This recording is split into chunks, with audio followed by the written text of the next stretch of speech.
অবশেষে ফাঁস হলো বিপিএলের মাস্কট ডানা 36 এর আসল রহস্য। দুদিকে দুই ডানা প্রসারিত, মাঝখানে একটি পায়রার মুখ। নাম তার ডানা 36।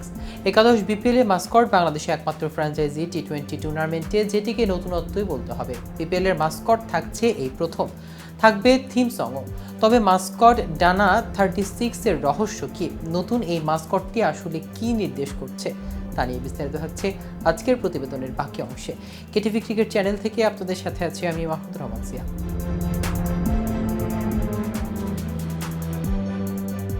রোববার সকালে হোটেল ইন্টারকন্টিনেন্টালের নতুন বাংলাদেশ গড়ার লক্ষ্যে তারুণ্যের উৎসব 2025-এর ঘোষণা মঞ্চে উন্মোচন করা হয়েছে বিপিএলের মাস্কট ডানা 36।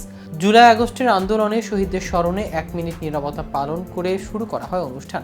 প্রধান অতিথি যুব ও ক্রীড়া মন্ত্রণালয়ের উপদেষ্টা আসিফ মাহমুদ সজীব ভুঁইয়ার সঙ্গে এতে উপস্থিত ছিলেন বিসিবির সভাপতি ফারুক আহমেদ, যুব ও ক্রীড়া মন্ত্রণালয়ের সচিব মোহাম্মদ রেজাউল মাকসুদ জাহেদি, অতিরিক্ত সচিব মোহাম্মদ হিরুজ্জামান, প্রধান উপদেষ্টা কার্যালয় এসডিজি বিষয়ক মুখপাত্র সমন্বয়ক লামিয়া মোর্শেদ এবং বাংলাদেশ দল ও নারী দলের কয়েকজন ক্রিকেটাররা। অনুষ্ঠানে বলা হয়েছে, ডানা 36 এর গড়ন, রং ও অঙ্গভঙ্গি স্বাধীনতা, শান্তি, মুক্তি, তারুণ্য, প্রাণবন্তা, উৎসব ও সীমাহীন সম্ভাবনাকে তুলে ধরে।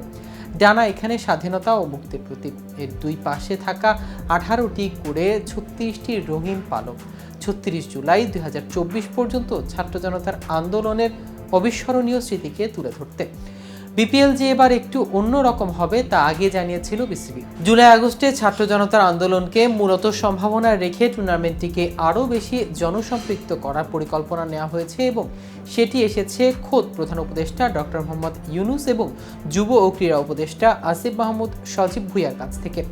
যুব ও ক্রীড়া মন্ত্রণালয় আয়োজন ও বিপিএলের সহযোগিতায় নতুন বাংলাদেশ গড়ার লক্ষ্যে তারুণ্যের উৎসব 2025 মূলত সেই কার্যক্রমকে এগিয়ে নেবে। ডানা 36 এর ভর করে বিপিএলে আবহ ছড়িয়ে পড়বে সারা দেশে, এটাই প্রত্যাশা আয়োজকদের। অনুষ্ঠানে আসিফ মাহমুদ জানিয়েছেন, বিসিবি ছাড়াও এই কার্যক্রমে সম্পৃক্ত থাকবে সরকারের 7টি মন্ত্রণালয়। যুব ক্রীড়া উপদেষ্টা জানান, এসো দেশ বদলায় পৃথিবী বদলায় স্লোগানে অনুষ্ঠেয় তারুণ্যের উৎসবে আওতায় থানা ও জেলা পর্যায়ে ক্রীড়া ও সাংস্কৃতিক উৎসব হবে। ক্রিকেট ছাড়াও এতে থাকবে ফুটবল সহ অন্যান্য খেলা, সাংস্কৃতিক অনুষ্ঠান, বিভিন্ন প্রতিযোগিতা, ডিসপ্লে ও পুরস্কার বিতরণী। পরিবেশ বান্ধব বাংলাদেশ গড়তে বর্জ্য শূন্য ক্রিকেট ম্যাচ ছড়াবে এবারের বিপিএলে অংশীদারত্ব। ক্রয় বাজেট ও উদ্যোক্তাদের মাধ্যমে সামাজিক দায়বদ্ধতাকে অগ্রাধিকার দেওয়া হবে। অনুষ্ঠানে জানানো হয়েছে, 3 ডিসেম্বর শুরু বিপিএল দিয়ে যাত্রা শুরু করে তারুণ্যের উৎসবে শেষটা হবে 19 ফেব্রুয়ারি ঢাকায় অনুষ্ঠেয় অনূর্ধ্ব 20 নারী সাফ চ্যাম্পিয়নশিপ ফুটবলের ফাইনাল দিয়ে। তারুণ্যের উৎসব ঘোষণার অনুষ্ঠানেও আজ দেখা গেছে বিভিন্ন খেলার অনেক পরিচিত মুখ। জাতীয় ক্রিকেট দলের অধিনায়ক নাজমুল হোসেন, ক্রিকেটার মুশফিকুর রহিম, তামিম ইকবাল, নারী দলের অধিনায়ক নিগার সুলতানা, ক্রিকেটার জাহানারা আলম, সালমা খাতুনরা ছাড়াও সেখানে উপস্থিত ছিলেন ক্রীড়া ও সাংস্কৃতিক অঙ্গনের অনেক মানুষ। তো ভিউয়ার্স, ভিডিওটি সম্পর্কে আপনাদের কোনো মতামত থাকলে আমাদের কমেন্ট করে জানাতে পারেন। সাথে সাথে নিয়মিত ক্রিকেট আপডেট ও ইনফরমেটিভ ভিডিও পেতে কেটিভি ক্রিকেটের সাথে থাকুন। ধন্যবাদ সবাইকে।